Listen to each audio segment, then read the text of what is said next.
Have you ever had a financial decision that on paper really was not that complicated? As investors, we focus on the numbers, the numbers, the numbers. We know our numbers. We understand the choices that go behind our numbers when we're calculating ARV, repair cost, days on market, taxes, insurance. And if you do look at numbers, you have a really good idea, probably even had a pretty good idea what you needed to do, whether you should move forward or where you shouldn't. And yet you couldn't make the decision, even though the numbers were right there. You did a little bit more research. Maybe you watched another YouTube video. Maybe you started talking to other people about these numbers, and you probably ran the numbers one more time and created yet another spreadsheet to dump those numbers in.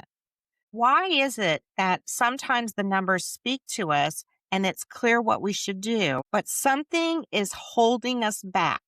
What is holding us back?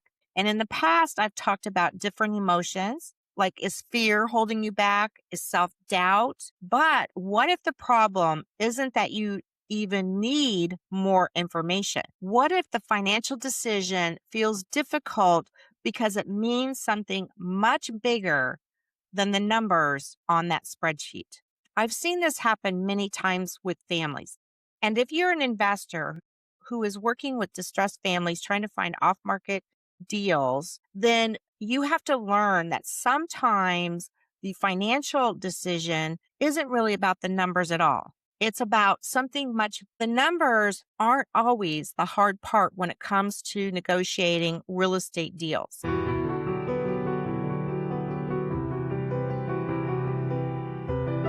I'm reminded of a family that I worked with a few years ago that really kind of drove this point home for me. As an investor, I'm marketing all the time to find off-market deals, to find that deal, 70% of ARV minus repairs. I'm always looking at the numbers, and I can demonstrate those numbers to a seller, and it seems to make sense on paper what their property is worth, what I'm willing to pay, and it's a fair offer. But why won't the seller take the offer? So that's kind of what I want to explore today. What is it sometimes that's holding sellers back from accepting your offers? A few years back, I met a family who wanted to sell the family home. There was a mom, a dad, and 4 brothers. The mom had recently passed away, and one of the sons reached out to me based on a postcard that I had sent him about we buy houses. My marketing at the time was not very sophisticated, and it was quite the homemade looking postcard. He kind of chuckled about that. And through our discussion, when he called, he said, "Can you come out and look at the house today?" And I was like, "Sure. What time?" "In an hour." So I dropped everything and I ran over to meet with the son. Now, the son was not the decision maker, and it turns out that the dad was not going to be at the house to meet me. The son's job was to meet me, let me look at the property, and then they expected an offer after I had gotten done with walking through the property. So the first thing that I noticed when we entered the property was there was no kitchen table to sit down and talk around because it was buried under clothes, hangers, boxes, and knickknacks. As it turns out, this family had been living in this home for almost 30 years. The dad and mother had raised 4 boys. This was the family home. The son was still living in the property with the dad. So mom had passed away, and now dad was finally ready to at least hear offers about the property. So as I walked through the property, I noticed several things. Number one, I noticed that in my offer, I need to make sure that I include the repair of the AC. As I observed, there were several window units in different rooms. Next, I noticed that there might be a plumbing problem, as there was evidence that people were they were using other types of receptacles besides a toilet to do their business. So I assumed that there was some plumbing issues. There definitely was foundation issues. And some of the overall condition of the home was hard to determine because of the amount of hoard, because every room was filled with clothes, dishes, and knickknacks. The son that I was meeting with happened to be the youngest of the 4, and him and his dad were still living in the home. Then the son shared with me that the dad had been taking care of the mom the last year of her life, that she had passed away, not in the home, but she had been very sick the last year of her life. And to kind of compensate, her hoarding, I guess, got a little bit worse. Now, he didn't really talk about the hoard too much, and neither did I, because sometimes, that's kind of a touchy subject. But what I learned was that he had happy memories in that house growing up there, that him and his parents had lived in this neighborhood for over 30 years. And now their father was the one who was left with all of the stuff inside the home and with the decision of having to sell the home or not sell the home. Generally, when I meet with sellers, I do sit around the kitchen table and talk about what their financial goal is, what they're hoping to get out of the sale of the home, timelines, and all of the details that investors go over. But because I was not able to sit at the kitchen table in this house because of the amount of debris, clothes, dishes, etc., we decided that I would meet the father at a local restaurant and we would have a kitchen table talk at a restaurant. Initially, I do make offers at the kitchen table, but in this case, I told the son kind of a ballpark, but I really wanted to talk more with the father because I also wanted to get a sense of what the father was thinking in terms of what he was expecting from the sale of the property, how soon. This house could have been one of those houses that you see on a hoarder show. It wasn't as bad as some of them, but it was definitely a hoarder house. What I knew that day as I walked through the property and as I was calculating my offer, I knew that I was going to have a cleanout company come in and clean out all the clothes, boxes, dishes, knickknacks. I knew I was going to have to fix the foundation. I knew I was going to have to purchase a new AC unit, and I knew that I was going to have a plumbing bill because there was obviously something very wrong with the plumbing in the house. I can share with you that we did end up getting the property, and I had to have 6 truckloads just to empty the house out before we could start anything else. Now, after buying the house, we discovered some very interesting things. We had assumed that the central AC was going to have to be replaced because we saw window units in 5 or 6 of the different rooms of the house. But as it turned out, there wasn't anything wrong with the air conditioning unit except that it needed a tune-up. For $100, we got the AC up and running and it worked perfectly. Then what we discovered about the plumbing, yes, there was a problem with the plumbing, but it happened to be on the outside of the house in the front yards. We were able to fix that main pipe. After we got the house cleaned out, we had our plumber come out. And after investigating it, we found that there was only one issue with the plumbing, and it was repaired at the main line, and there were no other plumbing issues that we had to deal with. So as we were working on the house over the next couple of months, one of the things that I observed as we started kind of putting the pieces together, we wondered if the family stopped having repair people come to the house. They just stopped calling and getting things fixed because they were embarrassed about the condition of the home and by how bad the hoarding had become. I don't know that for certain, but it made sense with what we were seeing.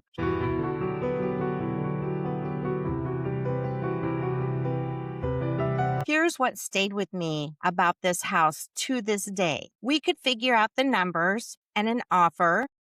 We could determine the ARV, the after repair value, what the home was worth. What we could figure out and calculate the cost of cleaning the house out and the cost of all the repairs and what needed to be done. And we could agree on a price that the seller would accept. Those were the problems that we could solve as investors. What we couldn't put on a spreadsheet or a price on was what that house represented to this family. This is where this family spent 30 years of their life raising a family, making memories, both good and maybe not so happy times, but it represented decades of them living together and a life that they built. So this family was not only dealing with the passing of a wife and a mother. Selling for this family wasn't simply a real estate transaction.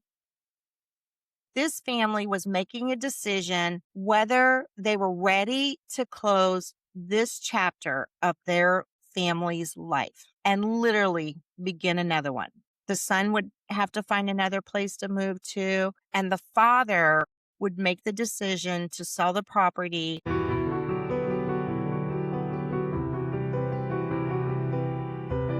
There's another part of the story that I just love to tell. This family did move forward. They did sell the house to us. And the dad had taken the proceeds from the sale of the family home and purchased another home in a retirement community where he was able to make new friends. And really, he started a new chapter. Every now and then I hear from the son and he gives me a good report on how the dad's doing. He's living his best life in a new chapter.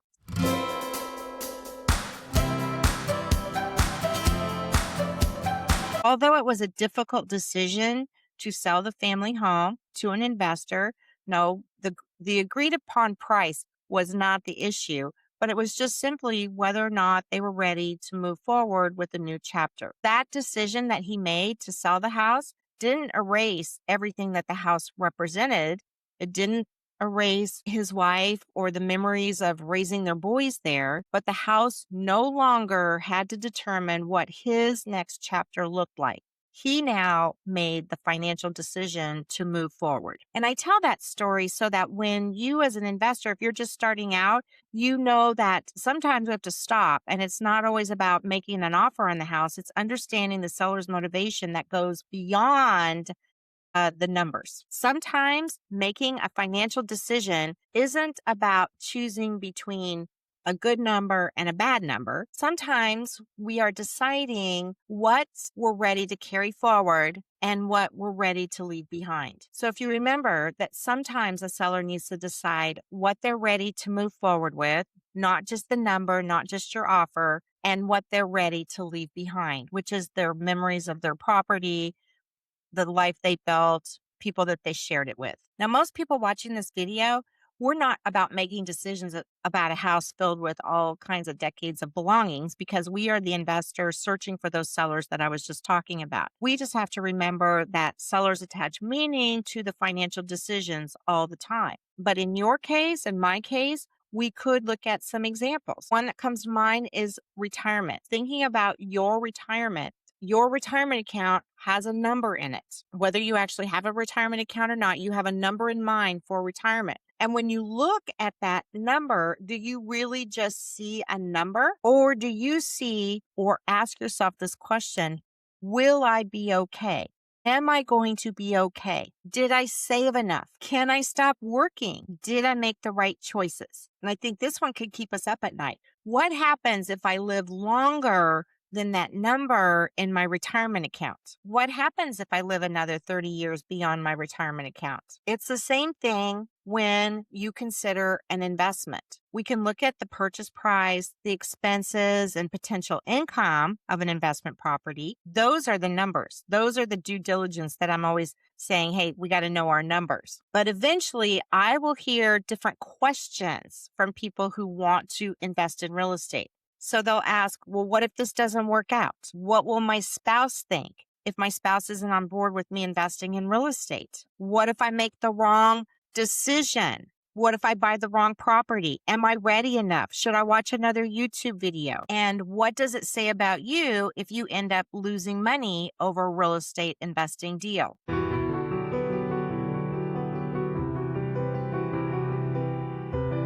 Here's where I think we sometimes make these decisions even heavier because we don't feel comfortable with the decision. We assume we need more information. So we research more. We watch another YouTube. We read another book, another article. We download another calculator, a rent analyzer, an investment property analyzer. We go back to ChatGPT and think about that. We're asking AI to help us make a decision that we should know about. Pretty soon, we don't have 3 things to think about. Now we have 37 things to think about. And at some point, more information doesn't necessarily give us more clarity. Sometimes you already understand the decision. What you haven't figured out is what you're making the decision mean. Let me show you what I'm talking about. Let's start with when we need to make a decision. And I want you to think about it in 2 ways. First, what are the facts? And then you would write down with the facts in regards to making this decision. Then I want you to ask yourself a second question. What am I making this? Is it out of emotions, loss, hanging on to that could be assumptions? Maybe you received incorrect information. So only you can answer that. So you can start with the facts, but what are you making the decision mean? Our story about my client, the decision that the family was making was sell the house. And we can list all the facts. It's time to move on, downsizing, equity. Those are facts. But what the meaning, the house represented the meaning. Memories, family home, new place to move. Both things matter when you're making a decision, but they aren't the same thing. One thing that I've learned from these conversations is that sometimes the person asking for more numbers doesn't actually need more numbers. They need enough space to figure out why the decision feels so important. So the family that I was talking about in this video, I was not the first investor that talked to them. And they had actually been sitting on several cards. I actually saw them in the house of different investors that had come and gone and talked to them all about the numbers, but not one of them stopped to ask, what does it mean if they have to move forward?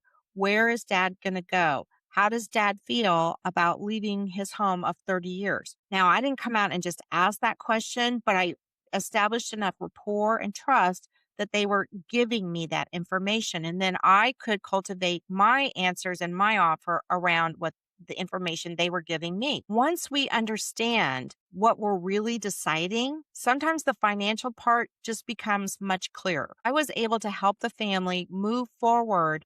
Yes, we were talking numbers, but I was also helping them make a financial decision so that they could close this chapter on this particular property and move on to a new chapter for all of them. What I have found is sellers rarely struggle with the number. They struggle with what that number means. And sometimes that means not letting go of a family home, or it means a new start. So the next time you find yourself going around and around with a financial decision, don't immediately assume you need another spreadsheet, another opinion, or another week of research. Ask yourself these two questions. What are the facts? Does it make sense? Will it make a good investment property? And what am I making those facts mean? Maybe you're not confused about the financial decision at all. Maybe you're trying to decide what that decision says about your past, your family, your responsibility, or your future.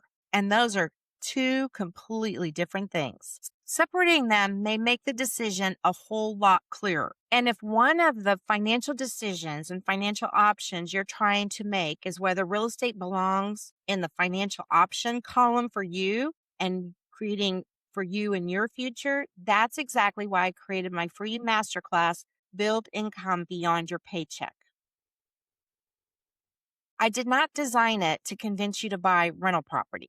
I designed it to give you a framework for deciding whether or not real estate investing is for you, because sometimes clarity doesn't come from getting more information. It comes from asking better questions. You'll find the link to the masterclass in the description below.